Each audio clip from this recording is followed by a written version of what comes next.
So as part of the Web2 Expo bootcamp we did called Communalytics, we looked at the way in which followers propagate information out on social networks like Twitter. And imagine, for example, if you have a person with 9 followers. Now you might think that person has a downstream reach of 9 people. And another person with only 4 followers, you'd think initially only has a reach of 4 people. But in fact, the people they talk to have downstream followers as well. And so a message from that initial follower can propagate out. So someone with 4 followers, each of whom has their own 4, has a reach of 16 people, for example. Now, unfortunately, it's not that simple because a single person who has 4 followers, you might find that those followers are only likely to retweet certain messages based on how relevant they are, based on what they think of the person. And so you have to take not only the 4 people that are the initial followers, but also their downstream followers times the chance that that message is going to be propagated out.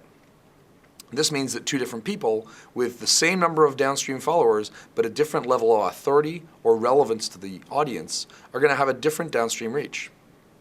Now, if you start to look at this in more detail, you'll find that this goes on and on. For example, the first 4 might have their own followers, who in turn have their own followers, and how much a person's message is propagated out to their network is a function not only of their downstream reach, how many followers they have, and so on, but also of the amplification chance, how likely the message is to be amplified by others based on its relevance, based on the respect they have for the person they're following, and so on.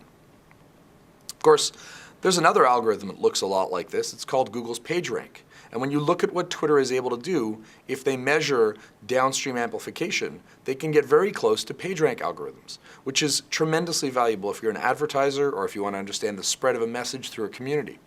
And when Twitter put out the retweet functionality, they essentially stifled an emergent behavior in the network, which was retweeting, and replaced it with something more rigid and formalized, against which there's been a huge outcry.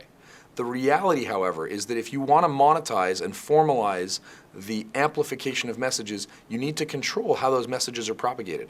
And if I were Twitter, one of the only reasons I would break something that ain't broken is if it allowed me to calculate the analytics and measure the downstream impact of messages, effectively creating PageRank for humans.